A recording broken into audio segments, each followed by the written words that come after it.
Hello, everyone, and welcome to the show. This is Franz Sidney. Welcome to Create with Franz. Today, with a friend all the way from Europe, is Tom Flateau, and I hope I pronounced this correctly. Hello, welcome to the show, Tom. Thank you very much. And you pronounced it spot on, France. Absolutely. Very Yes. exciting for me to get something right for once. I got this pronunciation good. And we have to go a lot more than pronunciation and names. We're going to go through the brain and how that works, especially when dealing with stress. Stress is a big thing now, whether you are at home with children, maybe neurodivergent children that make you a little bit stressed. You have a mother-in-law that is difficult. Maybe your neighbor is a pain. Maybe your workplace is just stressful. Let's say that stress is a big thing. That's why we medicate, right? Antidepressant, anti-anxiety, alcohol, bisphenol. What do we do for stress? There is so much about it, and there is a lot of neuroscience behind stress. What is good stress and what is not good stress? So Tom Plateau is a keynote speaker who is really good with applied neuroscience that can be used for business excellence and for changing that mindset. So we are rewiring our brain and understanding what stress really is, how we can use it, and of course, how we can create the life that we want. He will be talking about resilience as well and all the masks that we have at work as well. And maybe we'll have some time for a little bit more in the end. We'll see how it goes. But tell us a little bit what you do. What is it exactly you specialize on, Tom, so people can understand your passion there? Oh, okay. Very good. Well, look, before I get too technical, I just want to keep this really practical and common sense. And so, for instance, I knew I was going to be spending some time with you, France, being interviewed.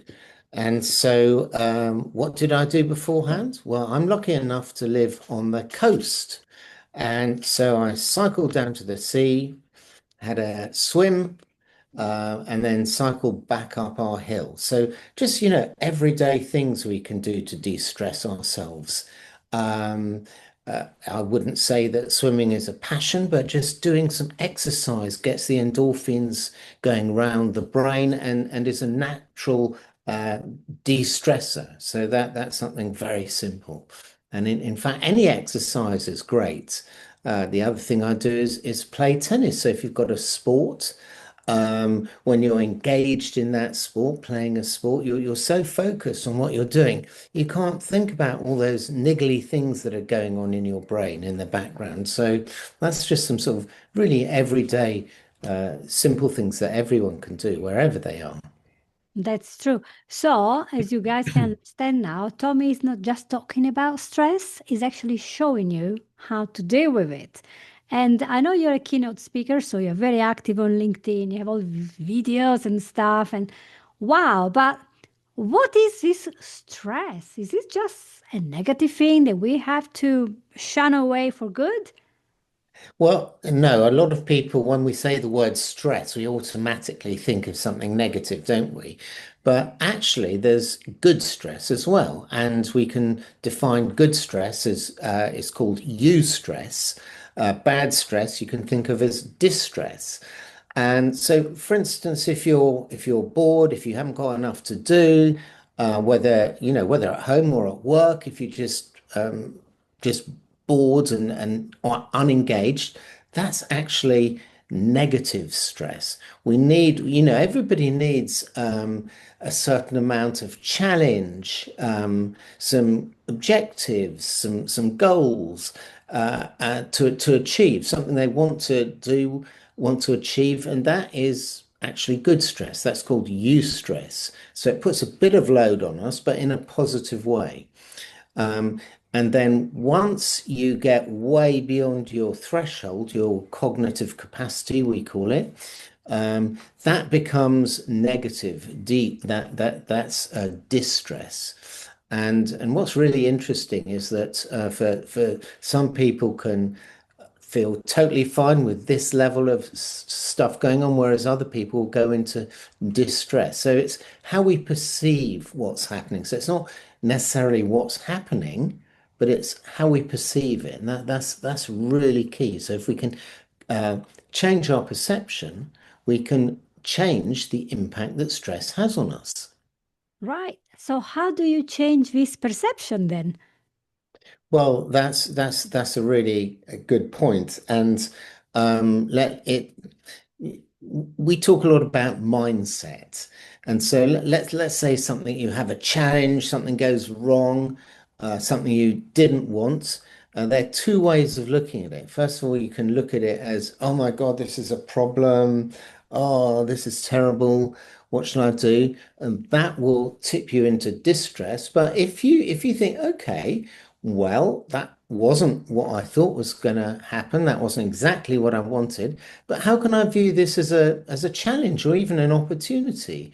You know, something's changed. How can I adapt to the change? So it's about adapting to the new circumstances and seeing it as something positive that we can learn from. And those are the two mindsets really that exist when it comes to perceiving stress. So being flexible is part of our mindset that can change our One life. 100%, Franz, you've hit the nail on the head. And flexibility is really key because if we're fixed, no, it has to be like this. So let me give you an example. Okay, this is going back a long, long time. I wanted to be a rock star. That was my aim. And I thought I was going to be the lead singer in the band. You know, I was going to have a band and I'd be, up there with the microphone and so on. And so I had singing lessons. I went to a music school. I had singing lessons, and I was terrible. And even my children said, "We never want to hear you singing again." And so I could have thought, oh, that's my rock star career down the pan. Mhm. But actually, what it turned out was that I could play the bass. So I started learning. I'd already started playing the bass, but not very well, not very much. And it turned out that actually, even though I wasn't very good at singing, I was probably quite bad at singing actually. I was pretty good at playing the bass. So I was in a band and doing what I still a rock star, but different from what my preconception was. So Hmm. you could say I was flexible, and so I achieved what I wanted, but in a different way. It's really important not to fight the universe, but to go with it and just sort of learn lessons as we go along. So Hmm. that that I hope that answers. That's rather a long answer to your question about being flexible, wasn't it? Yeah. So what happens when we have this fixed expectation and stress is actually consuming us and making us feel physically ill then? Does that affect, that's a very rhetorical question. How does that affect, for example, our daily life? Yeah, well, that's a really interesting question, and I'm going to tell you some very very new research that's uh, been unfolding, and so when we have a stress reaction, it's actually part of our program. We're designed to deal with predators, human beings when we were hunter-gatherers. And look, we've still got hunter-gatherer brains because we were only 13,000 years ago hunter-gatherers. And evolution works over millions of years, not tens of thousands of years. So basically, we've got hunter-gatherer brains.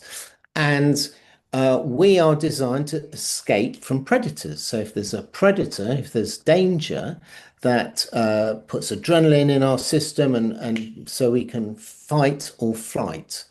And once the danger is over, the adrenaline goes down to normal levels. And we're designed to operate like that. That's called Mm. acute stress, and it's designed to help us survive, escape from danger. What's bad is chronic stress. So if you're, for instance, at home looking after sort of families, young children, in-laws, etc., or if you're at work with lots and lots of demands, and we don't know, we know how work is these days. Everyone's completely overwhelmed. That puts us in chronic stress. So instead of having a instant hit of adrenaline and then we escape and recover, what happens is our adrenaline is constantly at that high level and the body gets used to it, readjusts. So that high level of adrenaline is damaging our neural systems. But our body just has to deal with it. And the new research is that what happens is to down-regulate the adrenaline. Sorry, I'm getting very technical here, but just bear No, with me. that's okay. To, to down-regulate the adrenaline, we release cortisol. So cortisol isn't a stress hormone in itself, but it lowers the level of adrenaline after the action. And what happens if we're permanently stressed, chronic stress, that doesn't happen. The bodies has all those chemicals and hormones running around, and the research shows that that prevents us from learning. So, whereas with acute stress, when the danger is over, we would learn from it. Oh, that was really interesting. I escaped from that danger. What have I learned from it? Hmm. Whereas with chronic stress, there's zero learning.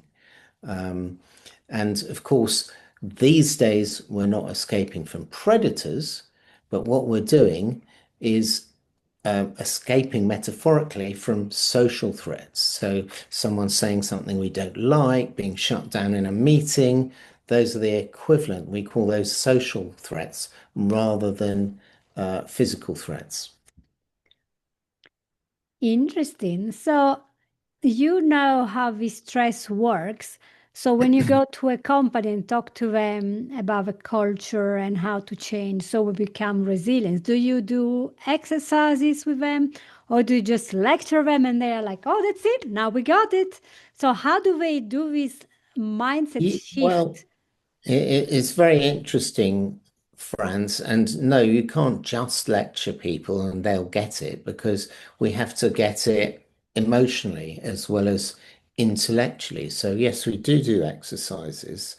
Um, and one of the I've borrowed a acronym from Deepak Chopra, which is called STOP, and I've added a bit of neuroscience to it.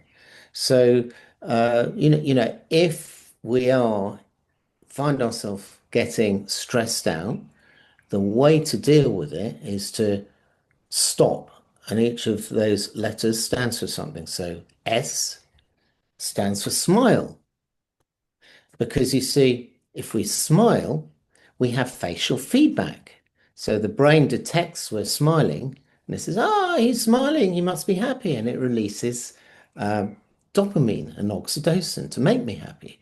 Most of us think that we smile when we're happy, but also smiling makes us happy. So that's S. What does O stand for? Sorry, T. I'm getting a bit out of sequence. T. T stands for take 3 deep breaths. And when we do that, shall we all do that together now? Let's just do one deep breath. So we'll count in for 4 and then we'll count out for 4. So on the Okay, count.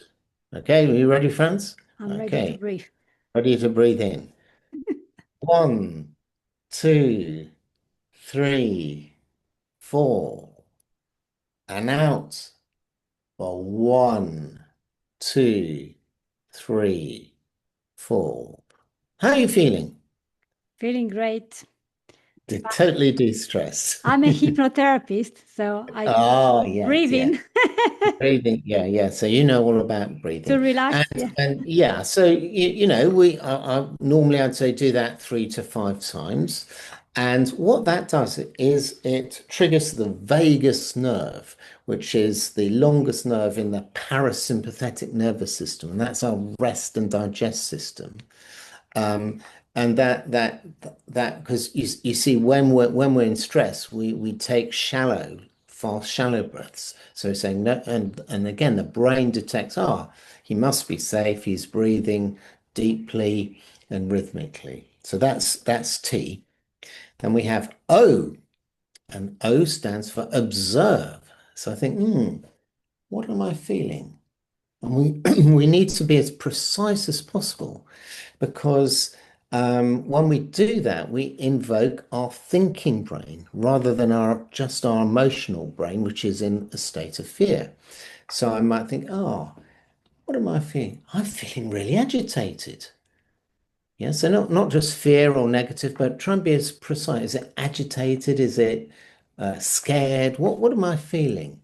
And by really making us think, it switches the brain network to our conscious brain and just dials down the symptoms. It also tells the amygdala, and the amygdala is responsible for picking up the threat. Oh, he's noticed. We can turn the alarm off now. So that's O. And then P stands for proceed with self-compassion. And I've got to say, it's only quite recently I've started reading and really working with self-compassion, and it is incredibly important. And most of us are really hard on ourselves. In fact, all of us are. So, really being kind to ourselves. That's what self-compassion is all about. So that's stop. And I hope that sort of I've explained a little bit about the science behind why each of those steps work. Yes, very eye-opening. Thank you for sharing that, Tom. And is there anything else that we can add to this that we haven't talked about yet? Well, maybe a little thing about self-esteem would help, and a lot of people are very self-critical. But I like to think of self-esteem as a paradox. Because you see a lot of people say, oh, if I'm kind to myself, if I'm always praising myself, then I won't carry on learning. But you see, that's not quite true. Because imagine a paradox where we have self-esteem on one axis and learning and self-improvement on another axis. A lot of people are really keen on self-improvement because they're not good enough. And I used to fall into that category. I used to think, oh, I've got to really learn and learn and learn and improve myself because I'm no good as I am. That's self-critical. A lot of people are like that, particularly senior leaders. But where we want to be is actually, I really want to learn and improve myself, and I'm okay as I am. And can you see that subtle difference? I'm fine as I am, and I still want to learn and improve and get better. Because if we're the other way round, if it's I need to get better because I'm not good enough, however better I get, I'm still not good enough. Yeah, quite a So it's paradox. on a yeah, yeah. So again, we sort of coach people through that process as well. There are lots of elements to self-esteem and building resilience, and I hope I've just touched on a few in the time we've had together. Yes, that's very good. And let me just think for another minute. How do you see the difference when people are doing the exercises and then maybe you get the chance to return to the same company or ask the CEO or HR how things are going as a company? So, does coping with stress in a different way change the company ethos and the productivity and the overall sense of belonging that people have for a company or organization or group? Definitely, absolutely, and that's a really important point. And you see, one of the most important things a company can create is psychological safety. And to those viewers and listeners, psychological safety is where you can be yourself, say what you think, disagree with people, speak up in meetings, without fear of any comeback on yourself or adverse effect to your career or being ridiculed. And so that's incredibly important because if all the time we're having to, we've all been in meetings, haven't we, Fran, where uh, we hear something, we want to speak up, and we think, oh no, I'll just be quiet. I probably haven't understood it properly, or I don't want to rock the boat. And that's very damaging, not only to the individual, but also to the company. Because people have to put on an image. People have to, so psychological safety means that actually I can be myself. So people don't waste all their energy Mm, trying to be a certain way and pretend they're this or that. They can put all that energy into really being engaged in their job. So, there's huge, huge things that organizations can do with psychological safety. And there's such massive correlation between companies that are where employees feel psychologically safe and performance of those companies. mm. I'm not going to throw a question that might destabilize the conversation. So, as you are an expert of neuroscience of stress and how it will impact us, you can see what we can do in the moment when something happens. But what if something is relentless? So, your boss, your husband, your wife, your mother in law, your neighbor, they are constantly acting in such a way that it is super stressful. So, relaxation, meditation are good, change your mindset are good, but they're not, never going to stop. So, they will They- apply this they stress Never. all the time to make your life difficult. So, is there more that we can do? Or is that the case when we say, I have to change environment or speak up? Well, yeah, as you were speaking, I was saying there always is the option to change the environment. We can always leave our job, we can always leave our relationship. Mm, But before we do that, maybe we need to think, well, what's my responsibility in this relationship not working? How am I contributing to the situation? And really taking a hard, honest look at oneself. And instead of blaming the other person, my boss, my mother-in-law, my wife, my husband, whatever, thinking, okay, where can I change? What mm. can I do?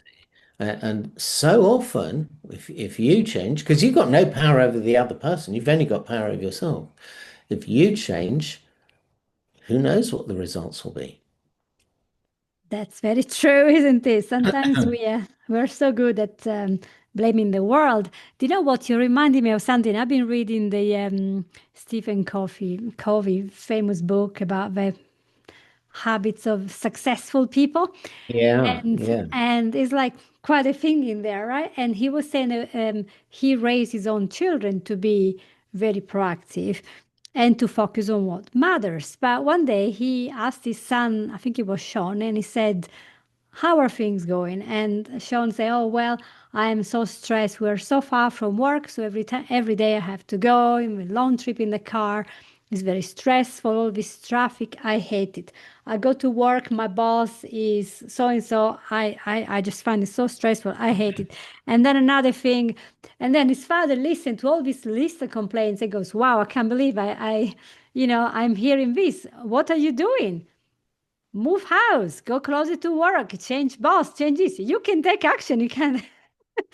And I think it was really weird because Sean grew up hearing from his father and seeing applied all this neuroscience and how to act, how to be proactive, how to concentrate on your goals. So begin with the end in mind. And yet he was just sitting there as a victim. Oh, I hate the trip I have. Well, if you hate Mhm. the trip, move closer.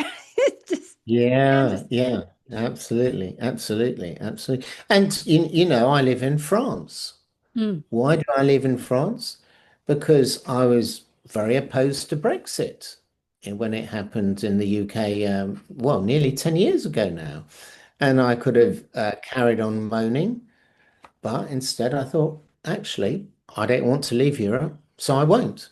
So I moved to Europe. So that's a really good case in point. So you moved before it was necessary to have a visa or something? Well, just at the time, actually, Oh, gosh.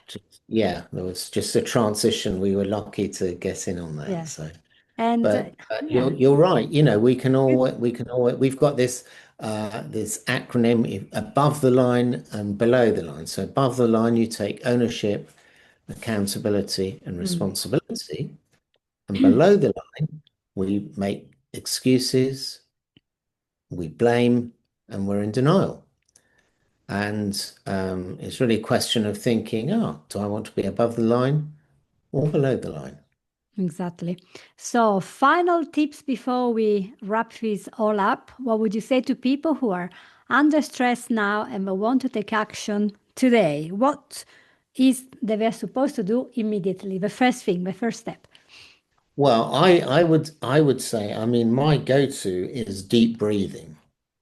I love the deep breathing and all the steps in the stop Right. process. I would definitely do that. That would really alleviate the stress. Um, and also look at where you can take responsibility. We talk about above the line, below the line. If we're below the line, blame, excuses, denial. In a sense, we're in victim mode. We have no power. We can't do anything. But as soon as we think, Right. oh, okay, I'll go above the line, I'll take ownership, accountability, and responsibility. There's always something we can do, just like that story with Stephen Covey. So think, even if it's a small thing, what could you do to move above the line?